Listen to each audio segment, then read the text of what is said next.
Bom dia, boa tarde, boa noite, você que está me assistindo hoje nesse vídeo. Anteriormente nós falamos sobre as primeiras fases da editora DC Comics nos quadrinhos. Nós falamos sobre a Era de Ouro, onde teve o nascimento dos heróis, a primeira reformulação deles na Era de Prata. Tivemos aquele aspecto mais violento e maduro da Era de Bronze. Mas agora vamos falar sobre uma nova fase que durou muitos anos. Eu sou Kaique Almeida e esse é o Te Digo Nada.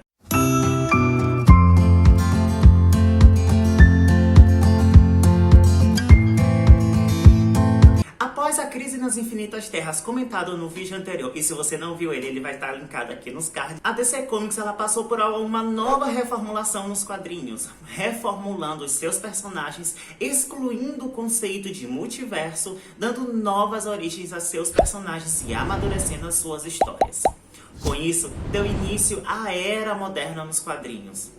Porém, como estamos falando de fases, vamos falar aqui como o pós-crise, porque nada mais foi igual após a crise nas Infinitas Terras, que acabou sendo o primeiro reboot da editora nos quadrinhos. As histórias que já estavam violentas e que abordavam temas reais, elas se tornaram mais maduras, com tramas sombrias e complexas. Nessa época, grandes nomes na indústria de quadrinhos surgiram como Alan Moore, Frank Miller, John Byrne e Neil Gaiman. Alguns desses nomes já estavam surgindo lá na Era de Bronze, mas os seus trabalhos só se tornaram mais relevantes e influentes a partir de agora. Com a crise, diversas revistas foram canceladas e novas origens foram dadas a seus personagens e foram recontadas. Assim, nós tivemos o Batman Ano 1 de Frank Miller, o Homem de Aço de John Byrne, que contava a história do Superman, e Mulher Maravilha de George Pérez. O Flash Barry Allen havia morrido na crise nas Infinitas Terras, então eles precisavam de um novo Flash. Assim, o Wally West, que era o Kid Flash na época e o pupilo do Flash, Barry Allen, se tornou o novo Flash. Porém, duas grandes obras se tornaram extremamente fundamentais para a época e que até hoje são republicadas.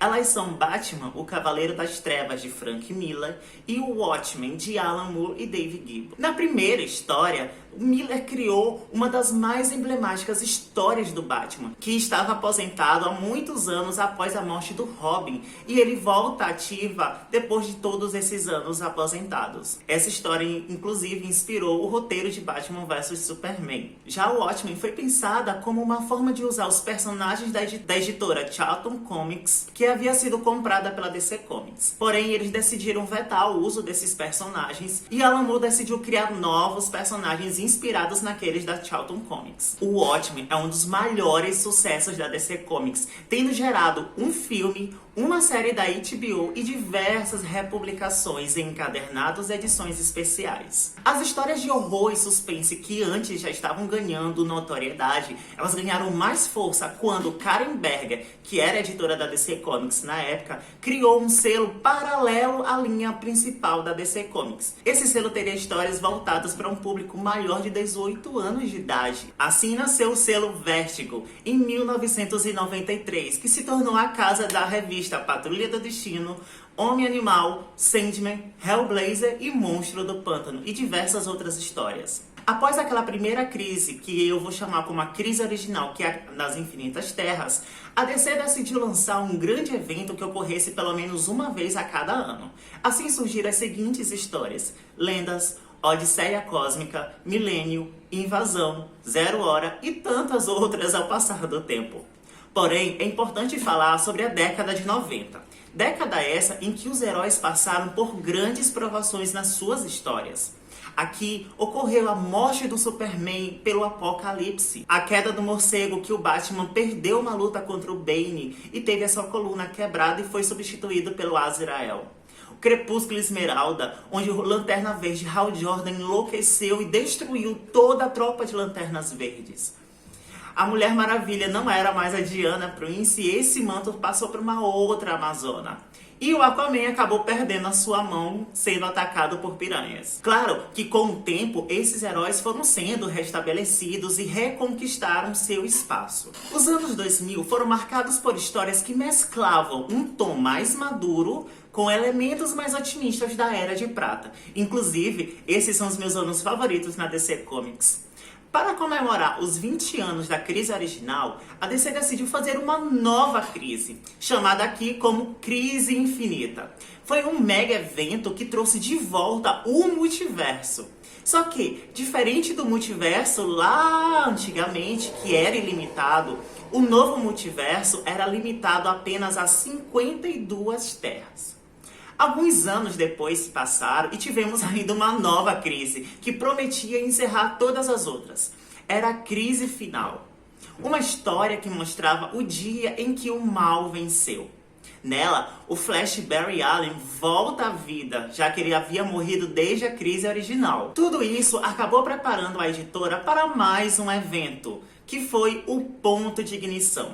Nessa história, o Flash Barry Allen decide voltar ao tempo para salvar a sua mãe da morte. Só que ao fazer isso, ele acaba criando um efeito borboleta e mudou toda a realidade.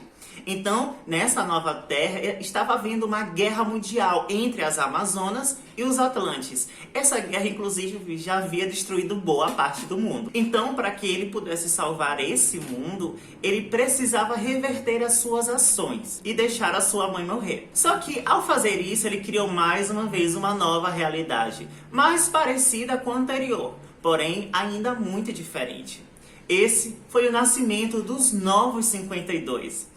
Mas a gente vai falar sobre isso no próximo vídeo.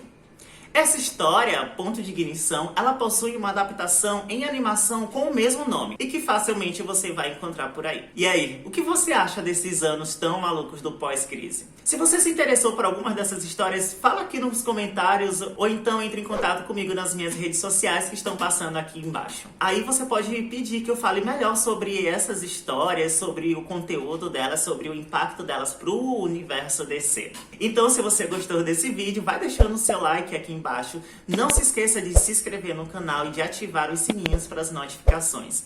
Compartilhe ele e o canal com seus amigos e me ajude a espalhar a palavra do Te Digo Nada. Fazendo isso, você vai estar ajudando o canal a crescer. Essas são as minhas redes sociais, passando aqui mais uma vez para que você não se esqueça de me seguir nelas. E eu sempre vou estar atualizando você sobre novos conteúdos. Fora que eu vou também estar aberto para que você recomende novos vídeos para o canal. Então a gente termina por aqui. Muito obrigada a vocês por ter chegado até agora. Até mais, até semana que vem.